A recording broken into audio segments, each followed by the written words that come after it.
นะคะแต่ตรงกลางประโยคบางครั้งเราก็ต้องใช้นะคะอย่างคำว่าฉันคงตอบไม่ถูกว่ารักเธอเพียงไรเห็นไหมคะฉันคงตอบไม่ถูกว่ารักเธอเพียงไรนะคะคำว่าไม่ถูกไม่ถูกไม่ถูกกับไม่ถูกเห็นไหมคะฉันคงตอบไม่ถูกว่ารักเธอเพียงไรเราไม่ใช่ร้องเพลงเพื่อร้องขอให้เขามาเห็นใจอะไรนะคะไม่ต้องไปคร่ำกรวดเพียงแต่ว่าเราให้เรารู้ว่าสิ่งที่เราร้องเราขอเขาเนี่ยมันฝังอยู่ในหัวใจเราเห็นไหมคะฉันคงตอบไม่ถูกว่ารักเธอเพียงไรมันมากมายเกินเอ่ยถ้อยคำเห็นไหมคะถ้อยคำคือคำสั้นคำแล้วก็เอาเสียงไว้ในคอคำไม่ใช่เอ่ยถ้อยคำเห็นไหมคะกลายเป็นคำยาวเห็นไหมคะฉะนั้นคำสั้นแต่เสียงยาวก็ให้อยู่ในลำคอถ้อยคำนะคะอย่างดวงนี้คำอะไรคะนี้ยาว นี่ยาวครูถามอีกคำให้สั้นให้ สั้น ร้องไห้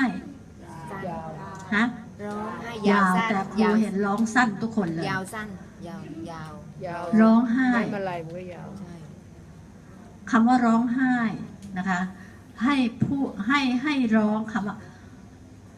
อย่างคำว่าหวนไห้หวนไห้ใช่ไหมคะหวนไห้หวนไห้หวนไห้ให้หวนไห้ร้องไห้นะคะอย่าร้องไห้อย่าร้องไห้นี่หรอกไม่เป็นไร เห็นไหมคะร้องไห้ร้องไห้ร้องไห้ร้องไห้เห็นไหมคะต่างกันไหมคำสั้นคำยาวหวนไห้กับร้องให้มันสั้น หวนไห้หวนไห้หวนไห้หวนไห้คือร้องหวนไห้นะคะกับให้หวนเห็นไหมคะให้หวนให้คืออะไรให้หวนใช้อะไรคะให้ไม้ม้วนใช้ไม้ม้วนหวนให้ไม้อะไรคะไม้มาลัยเห็นไหมคะเราต้องศึกษาเรื่องนี้เวลาเราร้องเพลงเราต้องศึกษานะคะอย่าร้องไปเรื่อยเจื่อยเลยเราต้องศึกษาคำด้วยนะคะขอเป็นดังดอกไม้บานยาวสดใสสั้นเย็นใจสั้นชื่นบานยาวเพียงไหนสั้นให้กันสั้นให้กันนะคะสั้นนะคะแล้วบางทีนะคะกลางประโยคเนี่ยมันก็จะใช้บางคนก็ใช้เป็นคำสั้นคำยาวไม่ถูกเหมือนกันนะคะอย่างทุกวันและคืนทุกการกระทำเป็นไงคะคำอะไรครูร้องคำอะไรเนี่ยฮะการกระทำสั้นยาวครูร้องคำอะไรคะตะกี้จำทุกการกระทำจับไม่ถูกทุกวันและคืนทุกการกระทำครูร้องอะไรคำยาวนะคะร้องคำยาวทุกใช้สระอูใช่ไหมทุกการกระทำใช่ไหมทุกวันและคืนทุกการกระทำเป็นอะไรคะสระอูเป็นสระอูไปนะคะฉะนั้นคำว่าทุก อะไรสระอุเนี่ยอย่าใช้สระอุทุกวันและคืนทุกการกระทำเห็นไหมคะทุกการกระทำเห็นไหมคะร้องเขาเรียกกลางประโยคร้องเป็นเสียงยาวนะคะการกระทำคืออะไรกระทำก็คือคำสั้นอย่าไปร้องคำยาวนะคะฉันทำให้เธอด้วยใจเห็นไหมคะอยากร้องให้เพราะอ่ะฉันอยากร้องให้เพราะแต่ว่าใช้พยายามเอาคำเนี่ยลากให้มันยาวเพื่ออยากจะให้มันเพราะแต่มันไม่เพราะนะคะมันไม่ใช่ความเพราะไพเราะของเพลงมันไม่ได้อยู่ที่การลากคำมันอยู่ที่การใช้เสียงของตัวเองนะคะก็มีกระจำเนื้อทุกวันและคืนทุกการกระทำฉันทำเพื่อเธอด้วยใจนะคะมันอยู่ที่ตัวเองนะคะจะ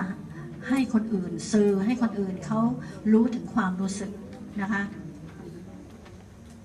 ขอเป็นดังดอกไม้บานเห็นไหมดอกไม้คำว่าไม้เราเล่นเสียงเห็นไหมคะเราเล่นเสียงไหมคะขอเป็นดังดอกไม้บานไหมคะไม้บานเพียงต้องการให้เธอสดใสขอเป็นดังหยาดฝนเย็นใจที่โปรยปลายให้เธอชื่นบานนะคะมันอยู่ที่ว่าเราพยายามใช้เสียงให้รู้สึกว่าคำว่าชื่นบานชื่นบานคือความสดชื่นนะคะเย็นใจก็คือความสดชื่นอะไรเนี่ยเพลงนี้มันมีความสดชื่นสดชื่นอยู่ในเพลงฉะนั้นร้องเพลงด้วยความสดชื่นฉะนั้นเวลาร้องเพลงทำไมคะยิ้มอมยิ้มเวลาเราอมยิ้มนะคะเวลาเรายิ้มเพลงจะออกมาไพเราะขึ้นกว่าทำหน้าเฉยๆนะคะเอานะคะหากเธออยากถามหัวใจดวงนี้จะมีความรักเท่าไรนะคะเอาตอนนี้เราเอาหน้าใหม่หน้ายิ้มหากเธออยากถามหัวใจดวงนี้จะมีความรักเท่าไรเป็นไงคะหวานไหมหวานกว่าไหมเห็นไหมเวลายิ้มแล้วร้องเพลงหวานจะตายนะคะฉะนั้นจะไปร้องเพลงหน้าบึ้งหากเธออยากถามหัวใจดวงนี้จะมีความรักเท่าไรไม่เคยกล้าถามเลยไม่คะว่าให้ใช้เสียงก็ดูมันนุ่มนวลในการใช้เสียงแต่พอยิ้มความหวานมันเข้ามาเจือปนกับความนุ่มนวลเห็นไหมคะฉะนั้นเวลาร้องเพลงยิ้มกลัวลืมไหนลองทำดิคะทุกคนทำดิยิ้มกลัวลืมเนื้อ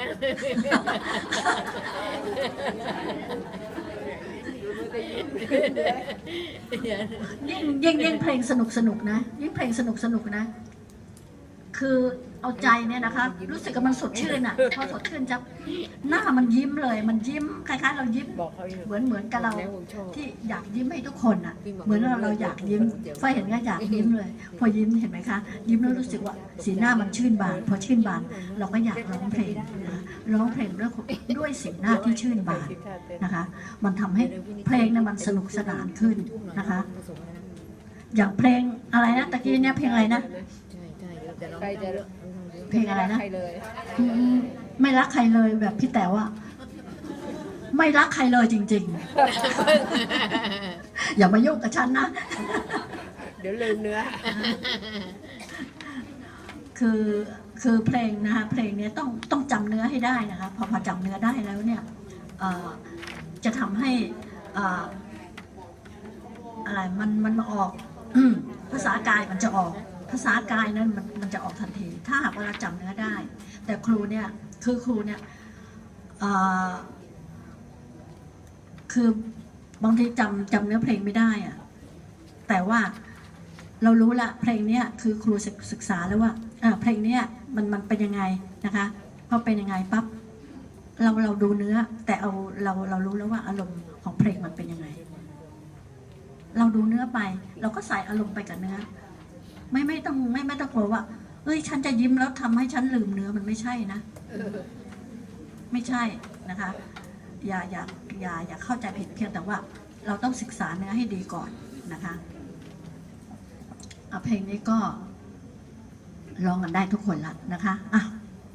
ขอฝ่ายหญิงมาร้องสิคนไหนอยากร้องเอ่ย